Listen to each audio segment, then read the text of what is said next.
What is going on, everybody? It is your boy Chase, aka CR Media, as y'all may know me online. We are here for the 19th episode of Bad Booking. Probably would be on like the 25th, but like we've taken some weeks off and stuff like that. But man, can't believe we made it to episode 19. I am here joined with my two guys, Scott, Raz, Dark, Wolf. Yeah, now I'm doing it on purpose. And then underneath me, the Pro Wrestling Kingpin, Mark. How are you gentlemen doing this week? I am alive and breathing. There you go. I like Fantastic. I'm excited to talk to some wrestling fans. You know what I'm saying? You little marks. Heard that. Oh, shit. Heard that. Them out already. Yeah, that's right.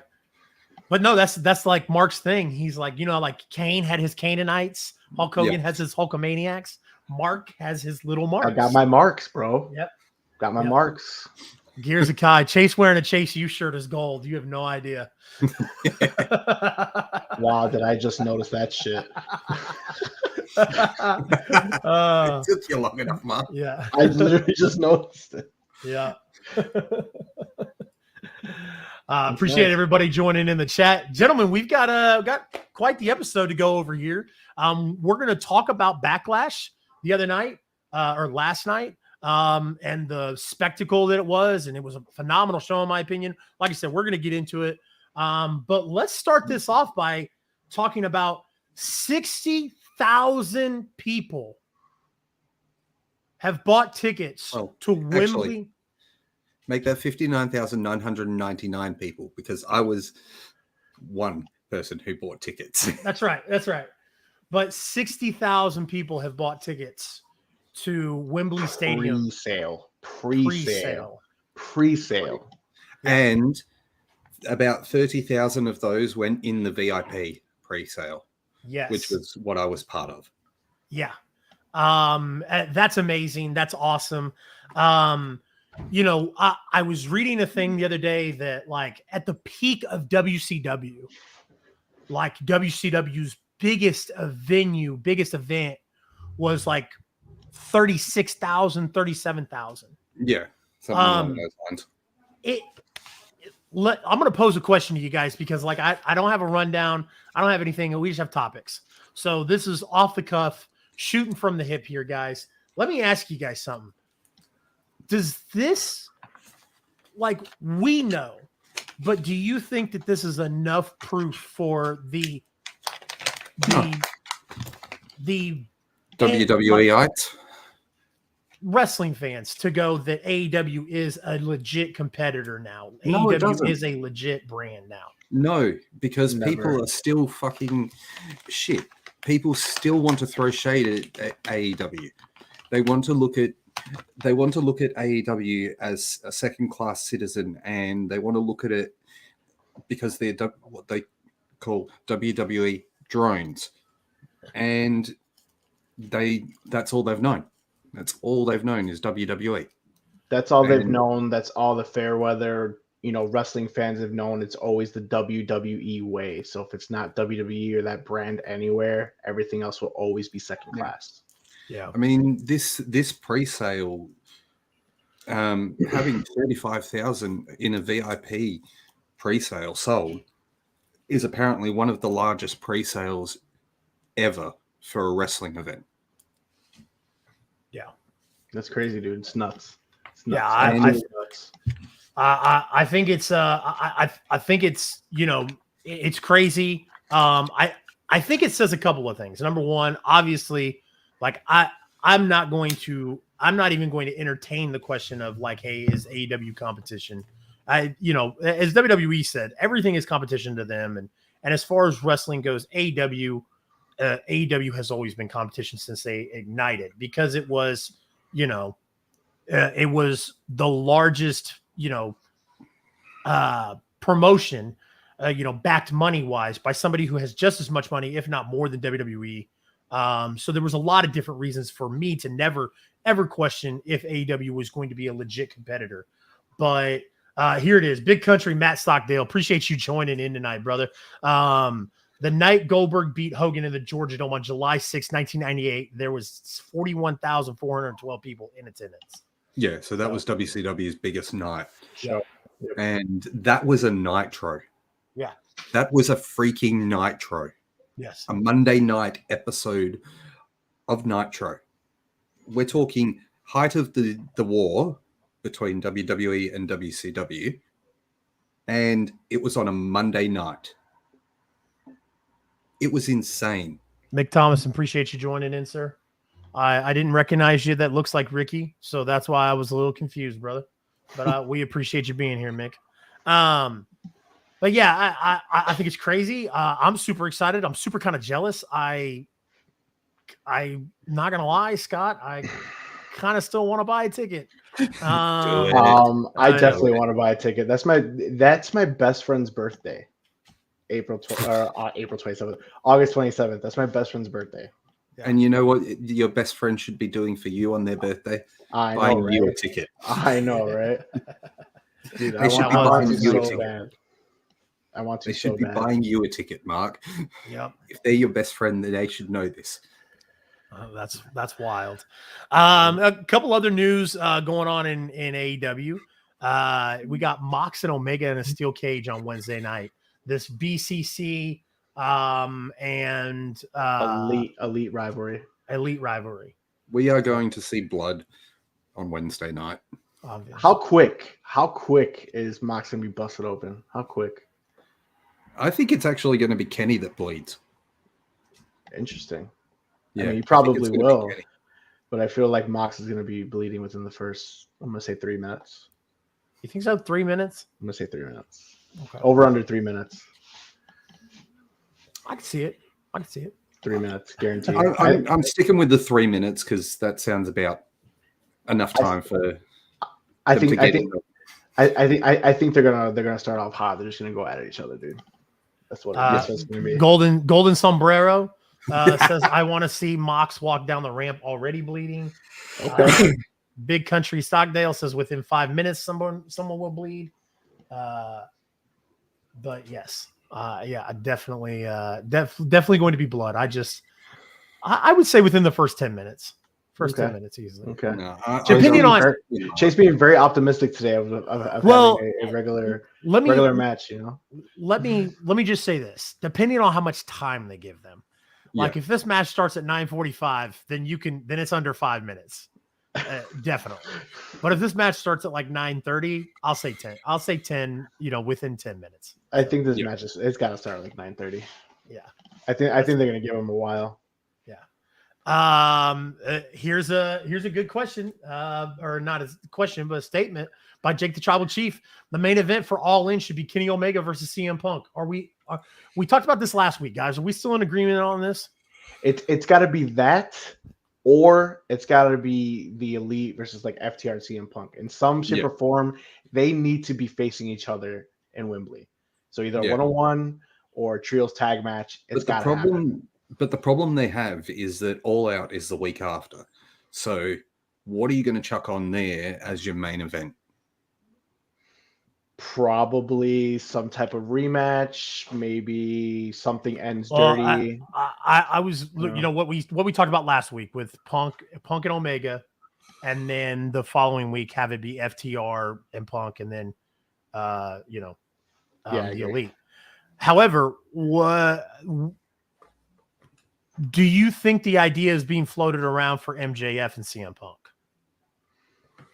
He needs someone big in Wembley to defend it against, and I think it would be too early for Punk and MJF. Yeah, my personal opinion is it would be too early for Punk and MJF, especially if Punk's coming back and it's fresh off this brawl out, as they like to call it, because people are still remembering it. People still remember it. Oh yeah. Like absolutely. I said, it's got to be someone. It's got to be a big star-powered opponent for MJF. If not Adam Cole, then CM Punk. But I think they roll with Adam Cole. I think you have to have some type of Elite versus FTR and CM Punk there. It's got to be something, especially in Wembley. 65,000 already sold. You got to give them. You got to give them that. That's what everyone's expecting, in my opinion. They're expecting some type of confrontation with them. It's got to be a fight somewhere. Yeah, absolutely. Has to be. So real quick, guys, before we're gonna pick a couple other topics from AEW here. We're gonna move on, but I wanted to just stop real quick. Got some good viewership tonight, guys. Appreciate you guys joining and hanging out with us. Keep your guys' comments coming in the chat. We appreciate it. If you guys haven't already, make sure you hit the like button and the share button, especially the like button, guys. It helps with the algorithm, gets it out there. So no matter what platform you're watching on, if you're watching on Twitch, just keep the chat active. But and for the first time ever, we're streaming on my YouTube. Yeah, there you go. And if you're not, make sure that you follow all these guys. Everybody should have the link tree or something in the bio, in the description of the video. So we just greatly appreciate it. Can we just quickly address Mick's comment? Yeah. Anthony's not here at the moment. He will be back with us again soon. He's just dealing with some things outside of this space at the moment. So yeah, Mick, this is why we got 5 people on board, man. Is so Mick, when ABJ's busy or not feeling so good, or anybody is busy or not feeling good, we can swap people in here in and out, and it works awesome. So Jake is really looking forward to the 4 Pillars Fatal 4-Way match, Double or Nothing. We talked about that last week. We obviously saw it was coming. It was written on the wall. Don't know why they played around with the idea of it not being a Fatal 4-Way. I thought that was kind of silly, but I think they did it just for TV. Really, they did it just for the TV side of things to build the storyline a bit. Yeah, I think they did it just to help them make them legitimate contenders for MJF, because I feel like of the 4 or the other 3 challenging MJF, the only one who's remotely close to be title ready is Sammy Guevara. The other 2 not. 100%. So I think it was actually pretty good booking, in my opinion. We all knew it was going to be a Fatal 4-Way, but just to get the excitement around anyone else being champion besides MJF and making them a little bit more legitimate, I think it was a pretty good move. Yeah. And yes, Stephen, I agree. Add a ladder to the match. Well, I think you withhold the ladder in case you want to do the ladder for Wembley. So run it back in Wembley. Another.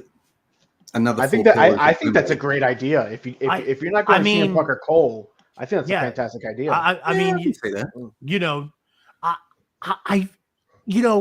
It's weird to me, like, that they would.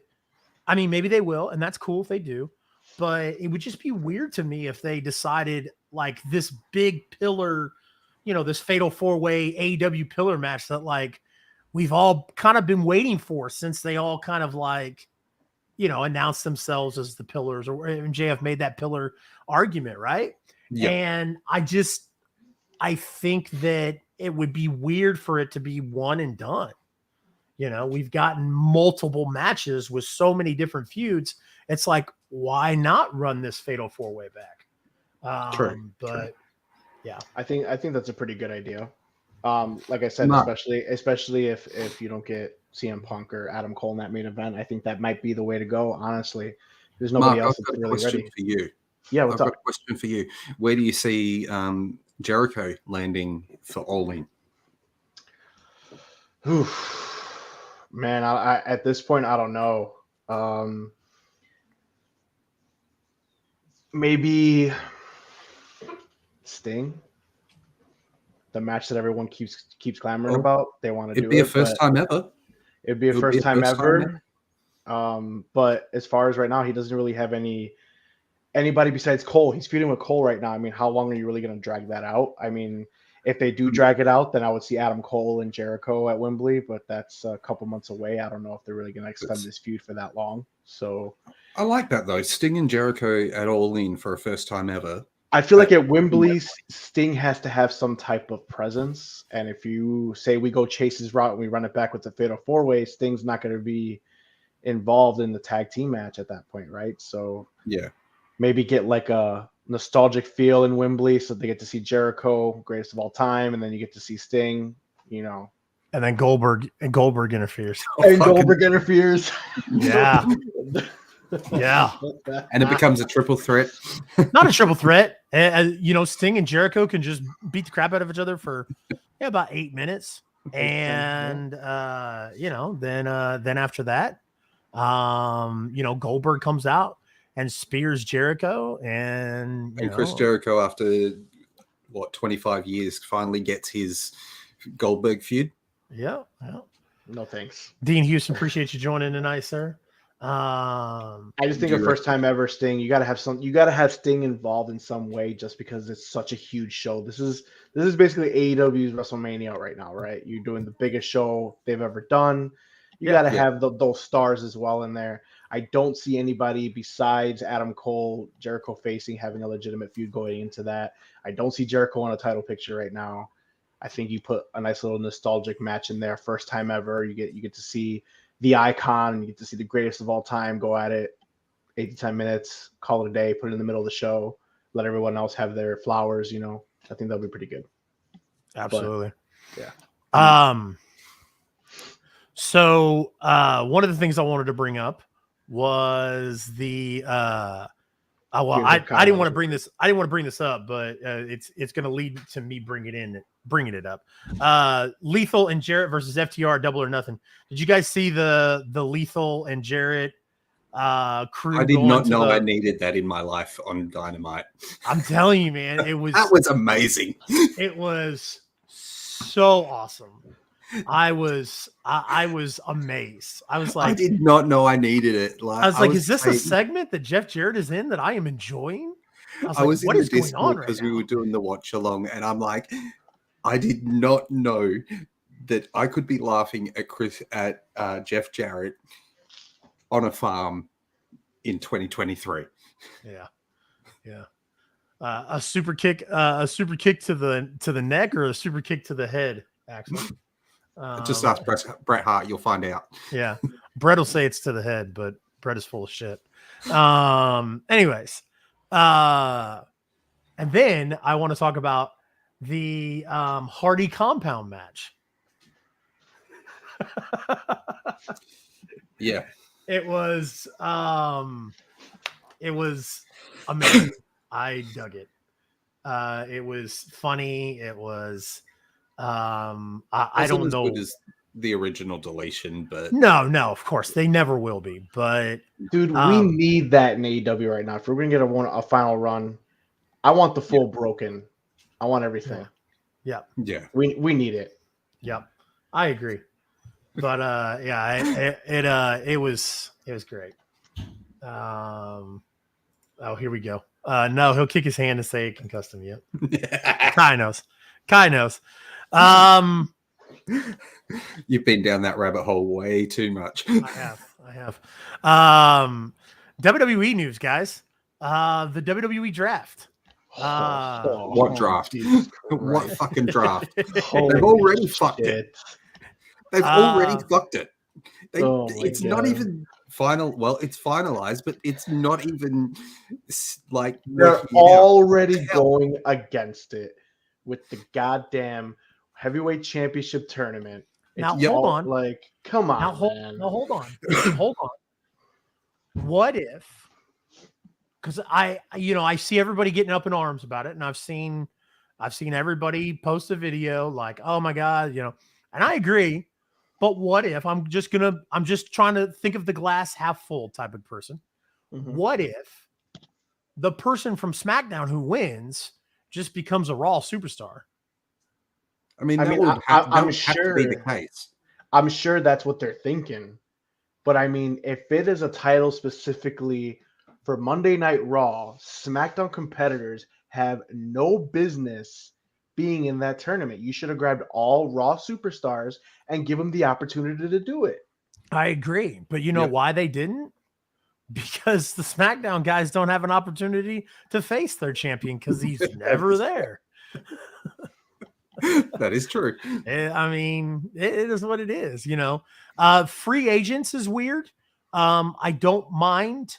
I think I've seen your gripe about Omos, and I can see, I agree. I'm not going to disagree with it at all, Mark. Not that I like Omos. I just want to put that out there. Like, I think he's like whatever. But the reason why I thought I would like it is if Omos was a special attraction, like Brock Lesnar, Like Brock Lesnar's a free agent because he's a special attraction, right? Yeah. I feel like that's what they're doing. I agree with you. Yeah, yeah. I know, So I know if where you're going. Omos, Yeah. if Omos was a special attraction, then I would be like, okay, like I understand him being a free agent, but he's not. So why is he a free agent? Oh, I don't God. know. I honestly have no clue. You're clearly trying to, for those of you guys that have not seen my TikTok, all right, this is what he's talking about. So basically, Omos has been in two straight premier matches with Seth Rollins and Brock Lesnar. He took L's at both, but those are big time superstars for the WWE. It's not like he's just facing some random guy. He was on Backlash, which was amazing. Can't wait to talk about it. And he was on WrestleMania, and he faced two of the top stars in WWE. So you're clearly trying to push him, even though he's taking L's. You could still get put over by facing these guys. And yet he goes undrafted. He's not going to be featured on a show. So are you going to tell me that consistently Omos is just going to be booked at pay-per-view facing their top stars and just continue taking L's? Is he never going to go for a title? Is he never going to have a legitimate feud? What is the point? You are not Brock Lesnar, just like Chase just said. You are not Brock Lesnar. I mean, I get the free agent bullshit with Brock Lesnar, but that is so stupid. I mean, like I said, I wouldn't have a problem with it, but like I said, Omos is not treated like yes, he is a special attraction because he's 7'4". He's a giant, but they don't treat him like a special attraction. Yeah. Like he's wrestling weekly. He comes out weekly. Like he's not like a oh my God, he's not a final boss. So I'm confused on why they just picked him to be why they picked him to be the free agent. It's just why I'm confused about it. I feel like they picked him to be the 80s representation of current wrestling. Like they want him to be like the old school big gigantic guy. We get to see him. We fill up Madison Square Garden to see these big gigantic guy. But when you're taking L's to the biggest guy in the companies, your push can only go so far. True. Yeah. True. Okay. It's just so weird to me. Steven says Dolph, Ali, Omos, Vaughn, Wagner, Odyssey Jones, Zion Quinn are free agents. Was Randy Orton drafted? This is a very dumb question, but no. I was so irritated with the draft. Like, I don't even see if Randy Orton was drafted. Can someone answer me that one? Like, that's another one. It's another one. Like, you make this WWE draft, okay, and you try to make this gigantic spectacle, and you're not even drafting the legitimate people that I would be drafting. If us three were legitimately drafting a roster, we'd be going after the champions first to have as many champions as you can on your roster, and you're not even going for the premier superstars that you want to go. It's a joke. And even if you're not going for the champion first, you'd be going for the big names. You'd be taking people like Brock Lesnar. You'd be taking people like Randy Orton. You'd be taking your big name superstars in your draft because you know they're the ones that you can build the foundation on. Jake, I understand that Randy Orton is still injured, but he's still on the roster. He's still an active superstar and one of the GOATs. And this guy needs to be on a roster when he comes back. Not, SmackDown just signed Randy Orton or Raw just signed Randy Orton. No, you want to make the draft legitimate. You draft them just like you draft sleepers in your fantasy football draft and you wait somebody who's on the IR for 6 weeks. You're going to draft the guy. You're going to have him on your roster to make sure that we have this guy when he's ready. So, Bray Wyatt and Alexa Bliss weren't drafted. Apparently, talk with regards to that is Bray Wyatt is out currently indefinitely with medical issues. Yeah, it's not a medical issue; it's a creative issue. And that's why they're not. That's why Alexa Bliss wasn't drafted or put in the draft because she is going to be attached to him again if and when he comes back. Another stupid thing. I mean, Alexa Bliss is a goddamn star too. So regardless if Bray Wyatt's ready to go with his own mind or not, you need Alexa Bliss on the roster. That's another solid female that needs to be on there. Yep. Another reason why the draft is stupid. I like so this. Draft, Fire up, draft, Mark. Fire up. draft. Final thoughts, guys. Fucking shit. Stupid, waste of time, overhyped. They're already breaking it. What's the point? They're breaking it with the champions as well. You've got Rhea holding the SmackDown title, but she's on Raw. You've got Bianca holding the Raw title, but she's on SmackDown. Yep, they're going to do a title swap tomorrow night. That's going to be stupid. Yep. That's going to be absolutely retarded. Yep. Yes, I said it. I don't care. That is going to be retarded. Raz Wolf about to get canceled. Woof. Woof. It's crazy that they're doing title swaps. I can't believe that. I mean, we've got the undisputed tag team champions in Kevin and Sammy. What are they going to do with them? Are they going to be free agents that go across the board? Or are we going to split the titles there? Yep. I mean, they're not going to split the titles. They hold both tag team titles. They said something about it at Backlash. Yeah, they hold both, and I hear there's going to be more new championships being introduced. I heard World Heavyweight Tag Team Championships bringing brought back, and that's how it's going to be. That just defeats the purpose of the undisputed tag team titles.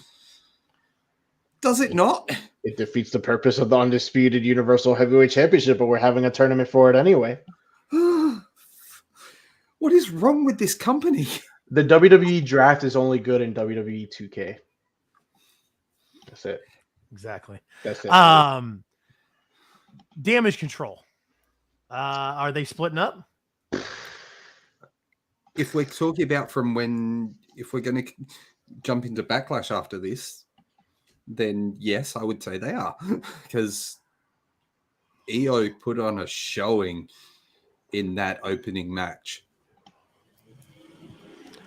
Why are they still a thing? Why? Who is your pick to win the World Heavyweight Championship, guys? Seth Rollins. Consolation prize for Cody Rhodes. But it should be The Miz. Just putting it out there. Give the man his due. I'm tired Here's the problem we have, though. People want it to be run back with Seth and Cody for the main event at Night of Champions. It's not able to happen because they're both on the same show. You're right. Didn't even realize that. Yeah. Good point, Raz. It's another reason why the WWE draft is stupid. Stupid. It's stupid.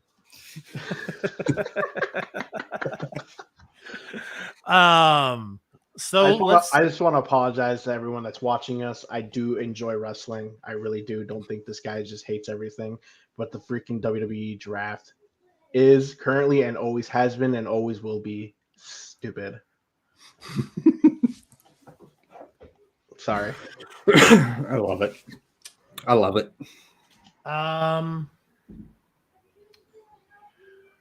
hope we all see a triple threat AJ Finn and Nakamura New Japan vibes. Won't happen. Would be freaking dope. It would be great, but won't happen. Would be freaking dope. Finn's on Raw.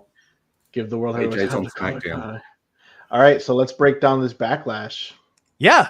Overall thoughts before we break it down. Amazing. It was a fun show.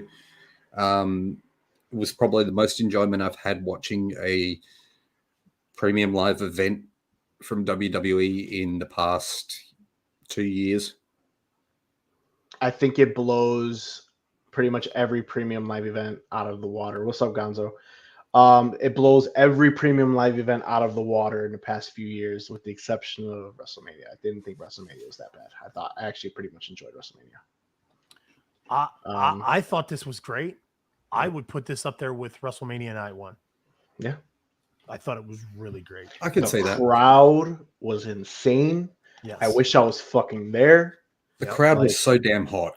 Like when I know we're jumping, we're gonna break down the entire card, but when Bad Bunny walked out, his music hit, dude. That pop.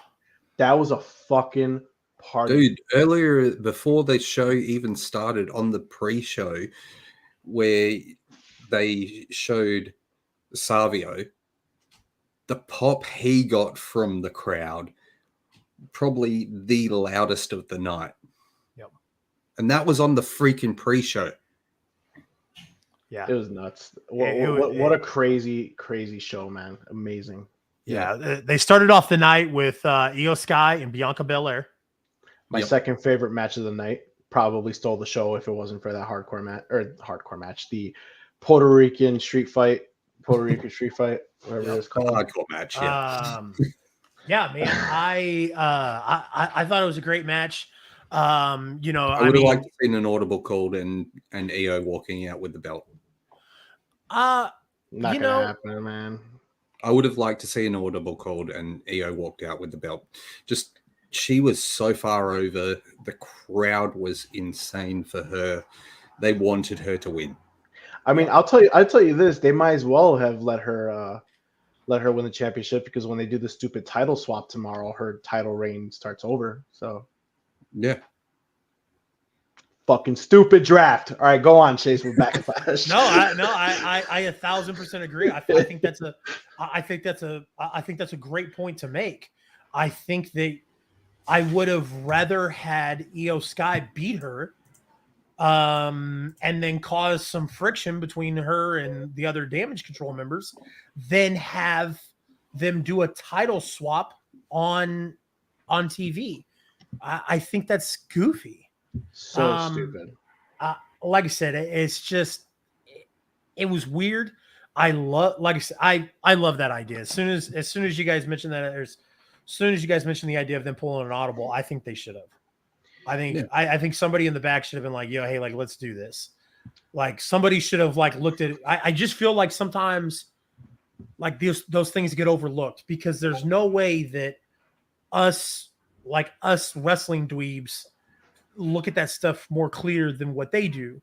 Well, you'd think not. You'd think not. But I mean, like, you've got somebody who, when she hands the title over, she is now the SmackDown Women's Champion. Her title reign starts over. Yeah. So, I mean, it's just, I don't know. It's crazy. I thought the match was great. But yes, the Puerto Rican crowd was so well behind Io. They just knew that it was the right call to make if they called the audible. That match was nuts. The entire time I'm watching that match, I was just like, they just ruined the whole show, because I feel like no one could have done a better match. But then, as we watched, it was fantastic. Yeah. But opening that show, I was like, holy shit, these guys just stole the show, and it's all downhill from here right now. But man, it was amazing. But like I said, I mean, I kind of would have enjoyed the audible too, just because of the stupid title swap at this point. At least it would have meant something. You know what I mean? Like, it's just, the crowd was clearly behind her. I didn't think about that at all. As soon as she hands over the title, her reign ends. Her reign ends. The problem that we have is that WWE is obsessing over record breaking at this point in time.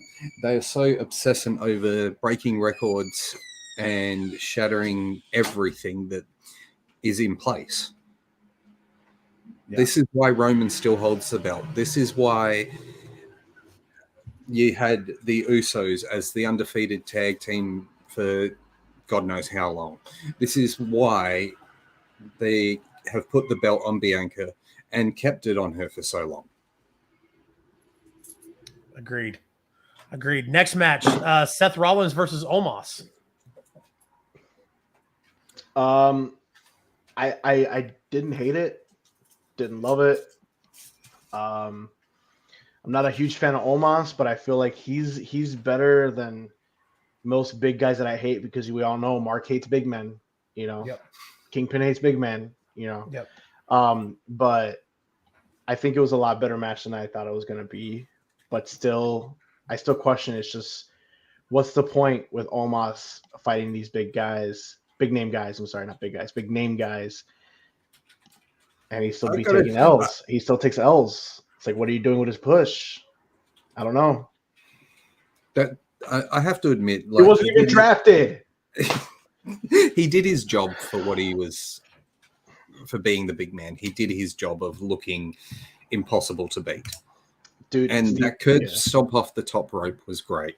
That curb stomp off the top rope was fantastic. Loved it. That was my favorite. The only thing better was when Randy got the RKO off the curb stomp at WrestleMania. Yeah, absolutely. I'm not gonna harp on this match. It gave me like WrestleMania 19 vibes, or not 19, WrestleMania 29 vibes, or God, I don't know, WrestleMania 35. 30, not 5. I was going to say, you're showing your age here, Chase. Jiminy Christmas. Gave me really bad, like, WrestleMania 35 vibes with, Seth and Brock starting the show off and Seth curb stomping Brock like nonstop. I was like, okay. It just seemed like one of those matches where Seth was just doing everything he can to get high spot after high spot and put Omos away. And, I agree. Like, what's the point? Like, It's just, it's just, I hate big men, man. There it is. It's all right. It's understandable. The United States Championship match: Austin Theory, Bobby Lashley, and Bronson Reed. I thought Bobby was going to walk out the champ. I thought we were going to have a title change here, and I didn't hate it. I thought Bobby was going to walk out the champ, but I love the way that he's I love the way that Austin Theory is keeping like his he's smart. He's not, he's not cheating all the time, but he's being smart about it. He's being conniving, but he's being smart about it, So we've seen him win the match that way twice, maybe three times now.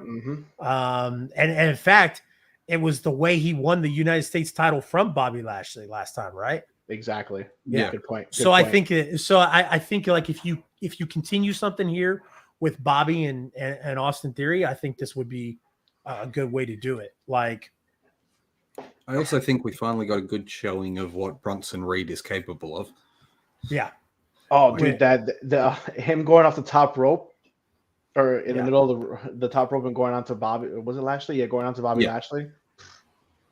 Nuts. Yeah. But speaking of Bobby Lashley, I want to continue what Chase was just talking about with maybe their story continues together. I felt like that's why Bobby should have took the W, just to help continue that story. I wouldn't have been mad at the title change because right now I just feel so bad for Bobby. He needs the Hurt Business back at this point because I can't get behind him anymore. Like, the guy's just fallen off so much, and he's not even that great of a character for me to get behind anyway.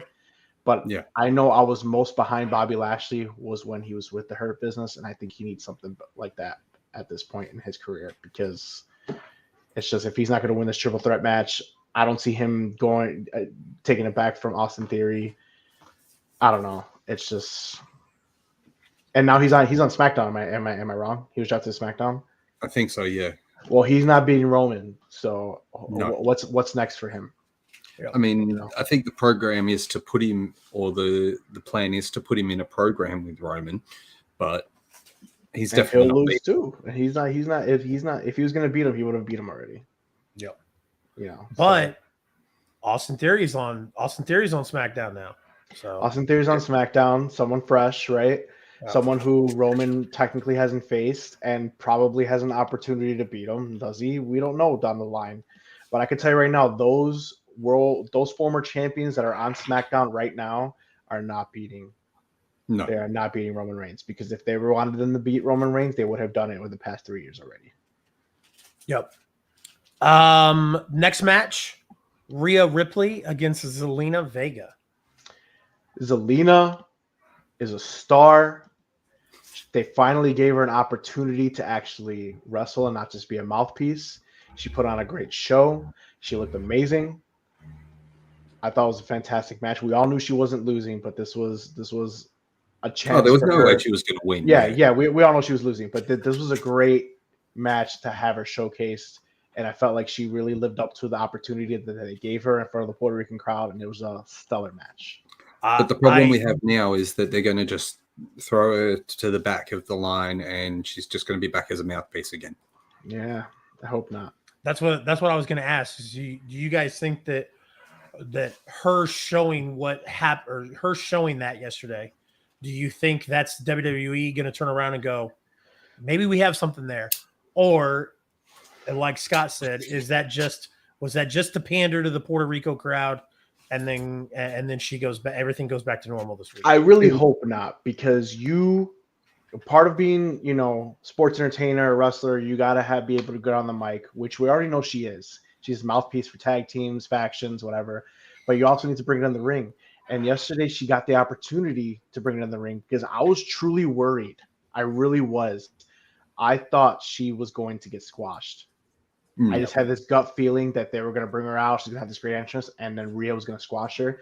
And thank God they didn't happen.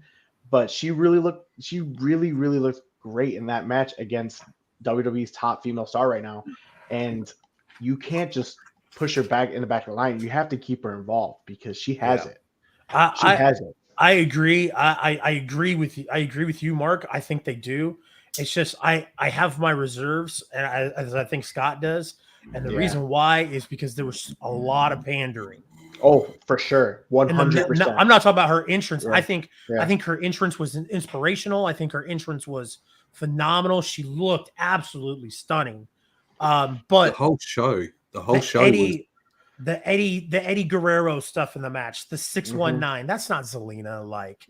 And so I think if they do something, future. Like if they plan on moving something future with her, then if they plan on moving forward in the future with her, then she needs to get her own identity. And I don't want to see them split up the LWO. I'm loving it right now. I think it's great. Oh, I think it's fantastic. I don't think they can't, man. Their merch is up there. That's what I'm saying. Yeah, that's what I'm saying. But I think for Zelina, and I think you gotta find a way to give her own identity, give her own moves, give her own stuff, still keep her in there in the LWO. I'm not talking about splitting her off or breaking the LWO, but man, it's like anytime Ray's out, obviously, I don't know if we talked about the Chavo stuff, didn't we? No, we didn't. Okay. Well, that only came out during this week. So did it? Yeah, I feel like it's only recent. I feel like it's been a while. Anyways, Chavo made a stupid comment about Ray whoring out Eddie's name and Eddie's legacy and blah blah blah, and then went on this big rant, and then retracted all of his statements by saying, "Oh, hey, I'm I just wanted to make sure that I know how to play a good heel." Kind of thing. But part of you wonders if there was some truth in that, man. I mean, because it feels like anytime Ray is involved on TV, there has to be some callback to Eddie.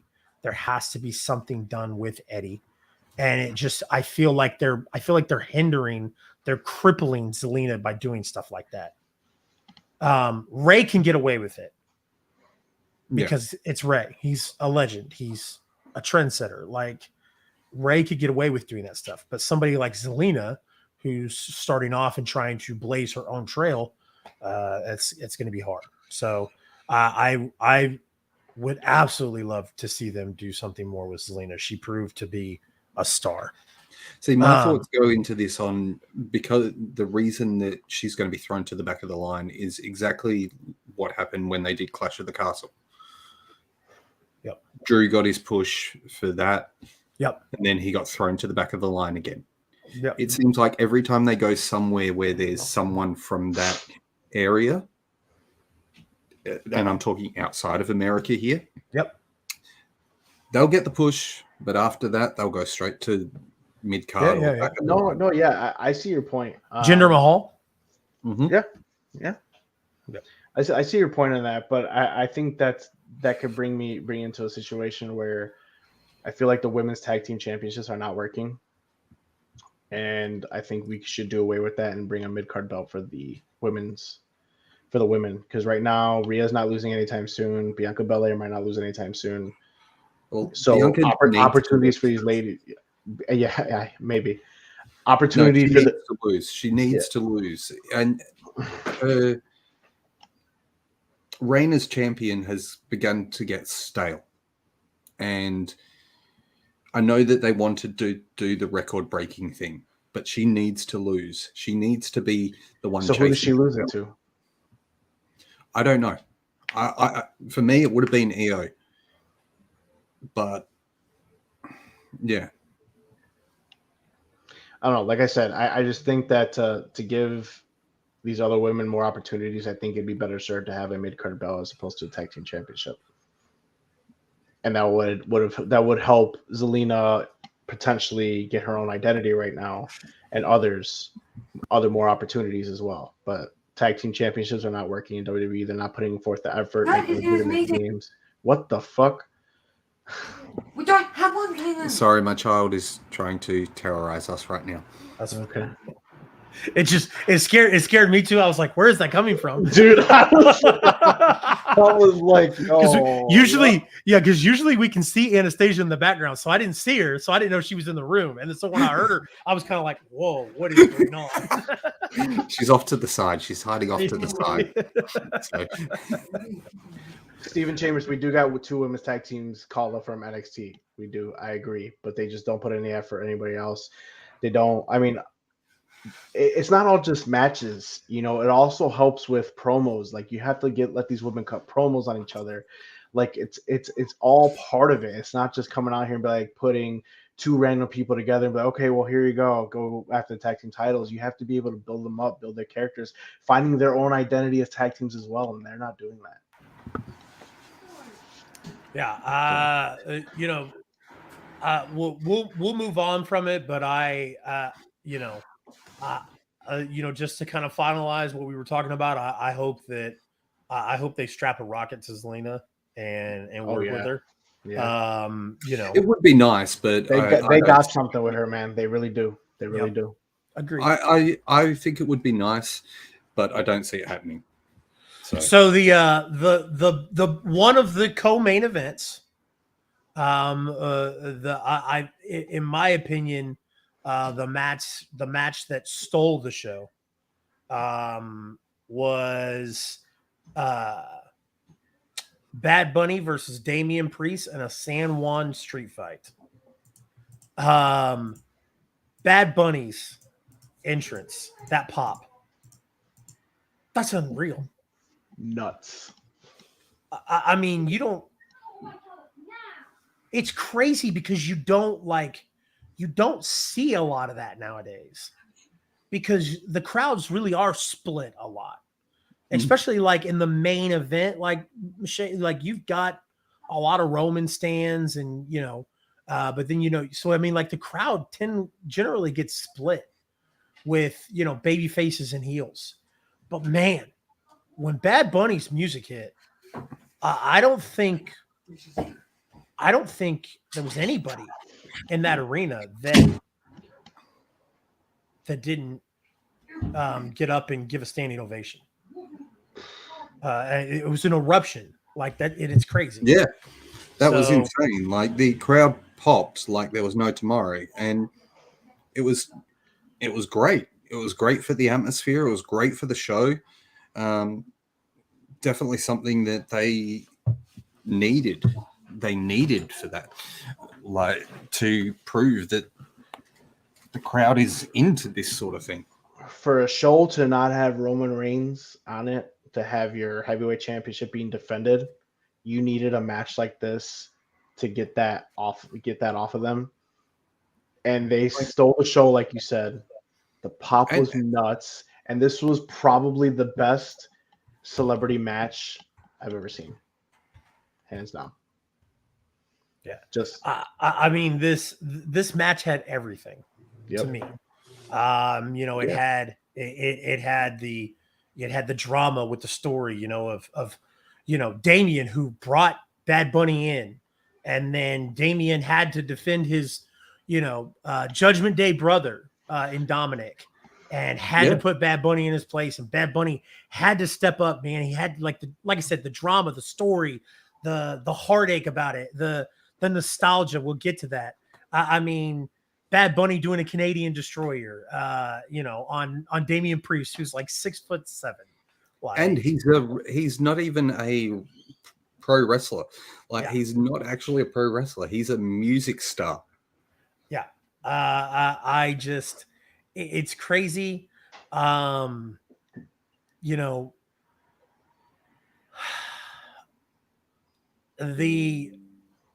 interference. I knew we were going to see the interference, but like for everybody that got like involved, like it was crazy. Carlito, what a pop for Carlito. Yeah, he got to spit in people that aren't cool. I want Carlito to win the World Heavyweight Championship. He fucking deserves it. Never got the shot. It ain't happening. Give him the championship because he spits in the face of people who aren't cool. Yeah. Also, hello, Luna. I can see you. I don't know if Twitch is allowing my comments to go through, though. Yeah, I see it. Yeah, we see it. Yeah. I just said an error occurred. Wait a moment. Try again. But yeah. I'm like, okay. Everything about that match was stellar. It was amazing. A lot better than I thought it was going to be. Just fantastic. Seeing Carlito, Savio, LWO, nuts. Yeah, nuts. like I just thought it was gonna be a Judgment Day LWO, and I thought maybe you'd see Savio Vega, but man, like when Carlito's music hit, dude, I lost it. I lost all composure. Dude, it was amazing. Like I was like, holy shit, Carlito's back. We need Carlito. him back. The backstabber, yes. I'm hoping that that segment was kind of like a light shed for WWE to go, man, he still can go. He's still got it. Maybe we have something there. Maybe we make a phone call and we mend fences.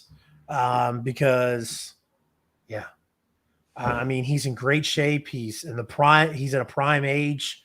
You could bring him in and he could do a lot of great things. So he definitely has a chance. He definitely deserves the chance to showcase his talents against some of the roster that's there. Yeah. I mean, this was an overbooked mess. Oh, for sure. But it was a delightful overbooked mess. Agreed. It was an overbooked mess, but it worked. It worked perfectly.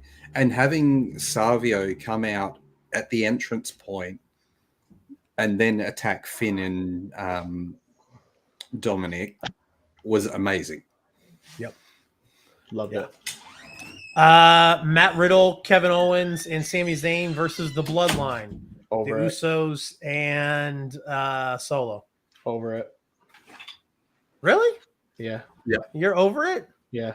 Oh, come on, man. Yeah. Are you sure? I'm over it. It needs to end. It needs to end. I like Sammy and Kevin going against the Usos needs to end. Yeah. When's the story over, Chase? I don't know, Mark. I mean, it's long-term storytelling, brother. It's the greatest story in 10 years. I mean, According to you last week, Mark, it was the greatest it. faction in wrestling history. Well, clearly I didn't say that. You must need to get your ears checked. I said it's one of the greatest factions in wrestling history. And they are. They still are. It's just I think that I think we prepared ourselves so much for this thing to, start to crumble at WrestleMania that when Cody didn't win, then we were like, okay, it doesn't look like it's crumbling just yet. Like they started planting little seeds for it. It's just being drawn out a little bit too long. I get what you're saying, Mark. I like the hints. Like I thought it was really cool how Solo turned around and almost Simone spiked. Like when is he going to do it though? When is he going to do it? Though? I know. That's my problem. That's what I was gonna say. I agree with you. Like it's like okay, yeah, and I then like it, like it's cool, but like when is it gonna happen? Right, and then you draft the bloodline. You draft the Look, bloodline he should first have done it last overall, night. and you still get the Usos on SmackDown anyway. He should have done it last night and then had the fallout happen on SmackDown. Yeah. But now we get to wait till SmackDown because we're like, oh, is Roman Reigns going to be happy? He's blah, blah, blah. Is Roman going to be there? Yeah, he'll be on SmackDown. Okay. Apparently, he's already been confirmed. SmackDown. Yeah. I think that I don't think that win did anything for the Usos and Solo. It didn't. I think that Riddle should have got that win. And I think the team, obviously your champions deserved that win. Yeah. I don't. That's why I'm over it. It's like them winning. What does that put them back in the title contention? Are they the number one contenders now because they got to beat the tag team champions in a match because that's the WWE way, right? When they pinned Riddle, they didn't pin the tag team champions, but they got the W over tag team champions. Yeah, but see, if it was like New Japan or it was like AEW where they got the pinfall on one of the champions, but it's not. Completely understand it. But not. Where they got it on Riddle, no. Yeah. I thought the match was decent. And I loved like I said, I loved the little teases and the hints in the moment. But like when you're reflecting back on it, Mark, I agree with you. It's kind of like, okay, but why? Where do we go from here? Like, why are we dragging this out so long? It's like now I feel like in a couple weeks we're about to get the Usos versus Sammy and Kevin for the tag team championships again. Yep. Where Roman's gonna say, "Oh, if you don't beat him this time," it's like, you got to end the story. You didn't end the story at WrestleMania, fine. You wanted to get another big match at Backlash, fine. But you have to end the story now. Because clearly Cody ain't going after Roman, so that story is finished. You can keep saying the story's not over, but the story's fucking over when you draft to a different story. Yeah. Yep. So Cody's going to get his consolation prize in a World Heavyweight Championship. Speaking of Cody, now, Mark, you and I see a little bit differently on this. I liked this match. And I liked the match. I liked the ending. I don't mind the ending. It's just a weird ending. It's the most devastating move in WWE history. I understand the ending, but it's like it's Brock Lesnar, okay? Brock Lesnar can take a loss. It doesn't matter. You know what I mean? But to take a loss like that, it's like I understand you don't want to make Brock Lesnar look weak. Brock Lesnar will never look weak. Even against Omos, he didn't look weak. Why not have Cody just get something? I just feel like they're constantly just screwing Cody, man. And you see what everyone's saying online, like, oh, this is such a bullshit victory and blah blah. I don't think it's a bullshit victory. Getting a win over Brock Lesnar is a big deal. You know what I mean? Yeah. But the way it ended, then I mean, I could see it, but like I said, it's still a big deal at the end of the day. But not getting a legitimate victory over Brock Lesnar, I feel like was just a cheap roll up. I mean, I wanted to see Crossroads. I wanted to see it happen. I wanted to see him win that way. Maybe a disaster kick, whatever you want to do. But doing a little cheap roll up, it's just like, fuck you, Cody, again. We're not gonna let you get a solid statement victory over our guy. Go fuck yourself. And that's what I feel like WWE's doing right now, man. It's just like you fucked them with the championship, you fucked them with Brock Lesnar in this way. I don't know. That's just me. The match was enjoyable though. I enjoyed the match. No, I really did. No, I agree. And my only counter to how what you're talking about with that is you've made this guy look unbeatable. He's been the beast for the past 10 years, right? And the only person that can legitimately beat him, like what you talked about, has been Roman Reigns. Yeah. So and it took a shit ton of effort to beat him. Exactly. It wasn't a 5-minute wrestling match. It was I beat the living shit out of him. I put my body on the line to actually beat him. So I just think that I think it was a good look. I think it was good for Cody because it made you go, oh man, like Cody's thinking smart now. Cody's doing what it takes to win. And that's what he did. He went in there and he did what it took to win. I didn't think that, because I've seen all the hype online too of, oh, you made Cody look weak, you made Cody look stupid, you made Cody look. I don't think it did. I don't think it did either. I think if it was Braun Strowman, I think so. Yeah. I think if it was, Bronson Reed, I think so. Yeah. But because it's Brock Lesnar coming out with that sneaky victory, like, ooh, like I got you just barely by the hair of my chin. I barely got you. I think that was good for Cody. I think it was good for because it's obvious what they're doing. What they're doing is they're doing the redemption arc. The redemption arc of Cody hit rock bottom. So now Cody's going to go back up. And how long that roller coaster goes up for Cody, we don't know. Cody could challenge Roman at SummerSlam. We have no idea. I was going to say, so do we run it back with Brock? Do we run it back with Roman and Cody right now? Cody or Brock, either one. Do we run it back either one? With the way that he had the victory over Brock last night, does he run it back? Does he get a second chance at Roman, or do we have to wait till next year's WrestleMania? Probably have to wait till next year's WrestleMania, in my honest opinion, because I think if they play it at SummerSlam, it's not big enough for the moment. The moment is at WrestleMania. It's about taking the center stage at this showcase of the company. Can you pull up Steven Chambers' Money in the Bank one? Cody? Yeah.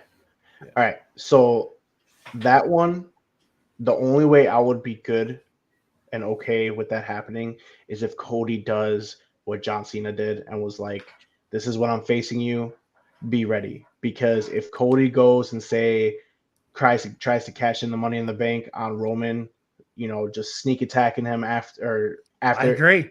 It makes him look like shit. It's like the only way you could beat Roman Reigns is if I already had a match that I wrestled for 20 minutes and then you come out and I got to wrestle again. Yeah. So, I thought that should have been. I thought that should have been Theory's crowning moment.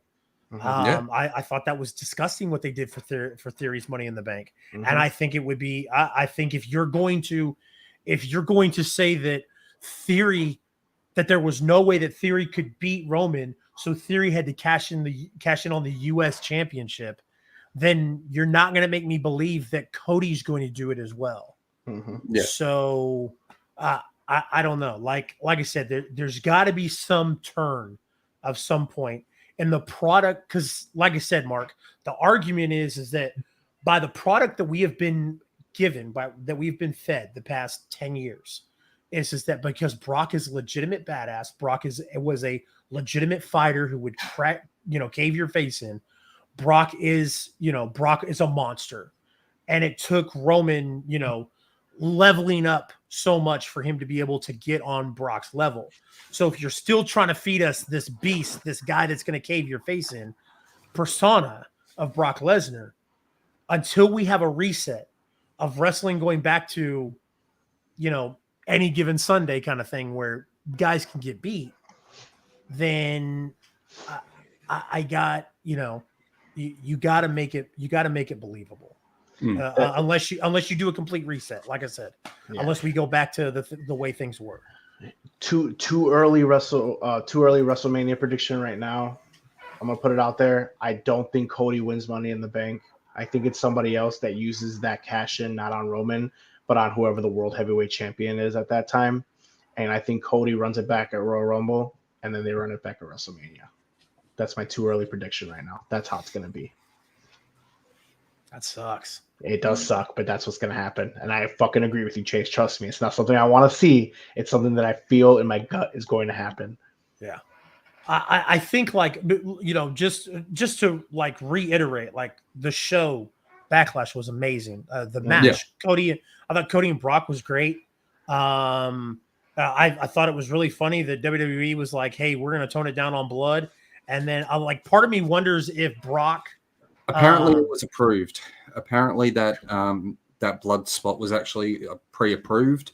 They knew it was going to happen, and that's weird. It's just weird that they're like, one week they're like, "Hey, we're not like don't show blood, don't show a lot of blood."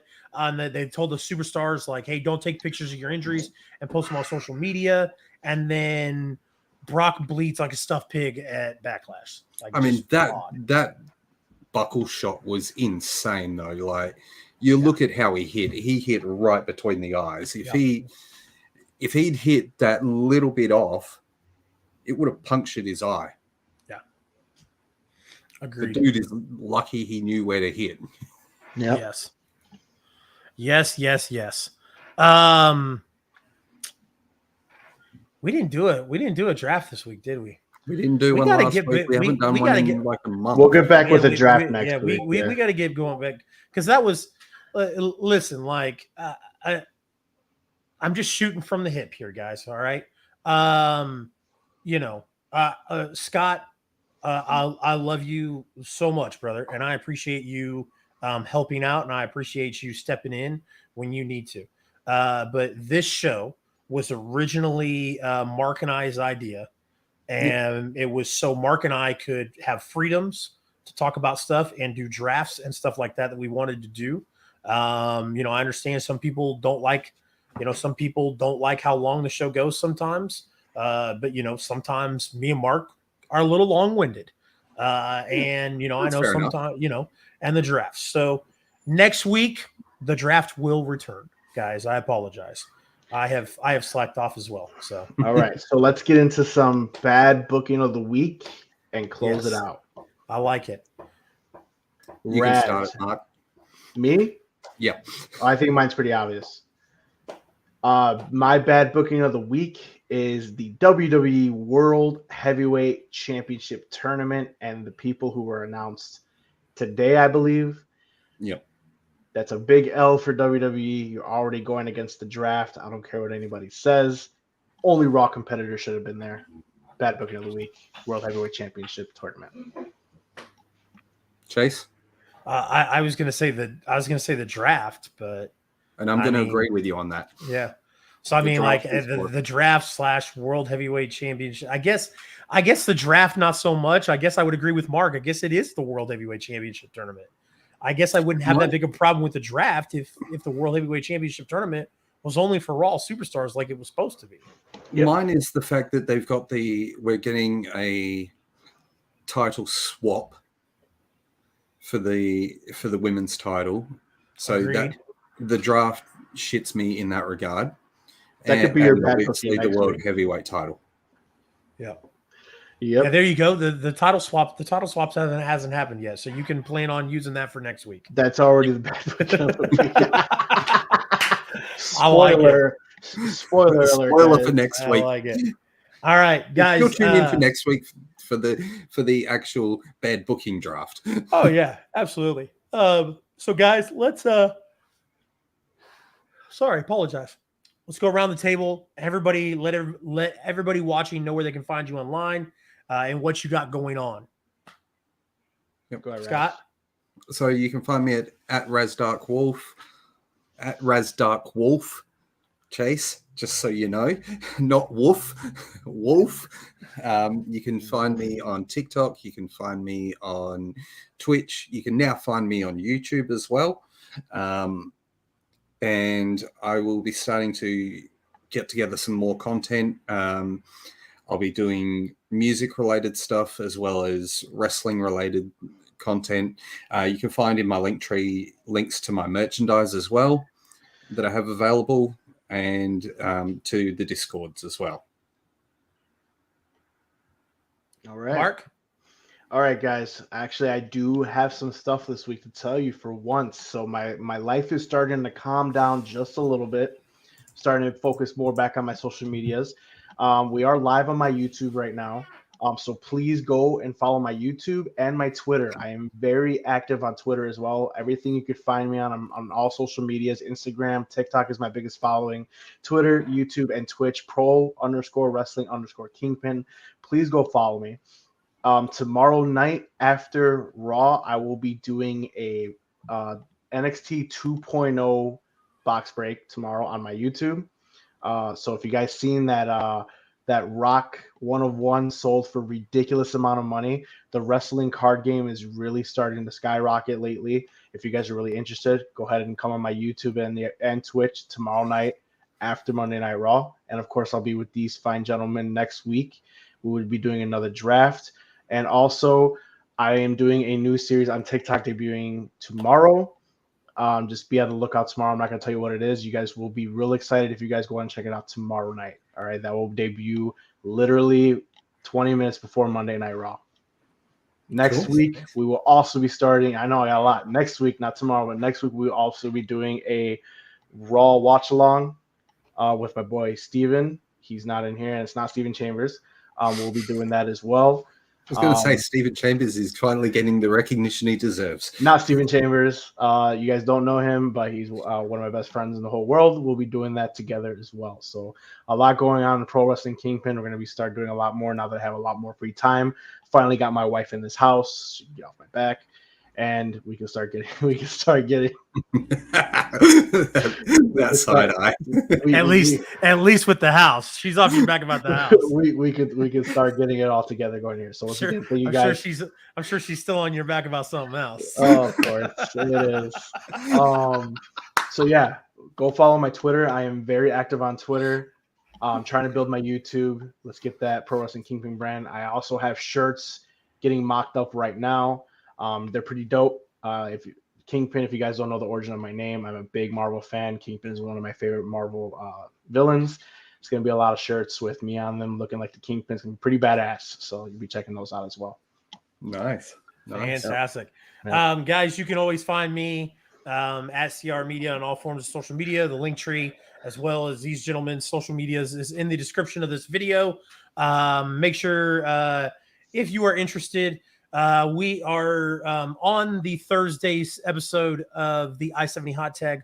We will be interviewing Shaza McKenzie, and Shaza. We will be watching a match of Shaza's tomorrow night for the pit stop. Still tell her that Sydney sucks. I will. I will do that for you. I will only do that for you. I don't know how well that's going to go over, but I will only do that for you. She's probably going to bitch slap you, but yeah, probably, but that's all right. But then also, guys, Wednesday night you can check out me and Scott on the AEW Dynamite post show, and then Thursday night the I-70 Hot Tag. Guys, do not forget, I have a red strap NWA United States Championship that is so easy to win. It is stupid. All you have to do is then chase your nudes. No, don't do that. Don't do that, you sick son of a bitches. Hold on 1 second here, guys. I'm just gonna let you guys know. Don't even bother. I'm gonna win, guys. There's all you need to win is one entry. In order to get one entry, you got to follow or like the I-70 Hot Tag on all forms of social media. The I-70 Hot Tag social medias is in my link tree. The I-70 Hot Tag link tree is there. All you got to do is go follow the social medias, screenshot it, send it to the I-70 Hot Tag on Instagram to show proof. Mark, why are you rubbing your nipples while you're not on screen? That's weird.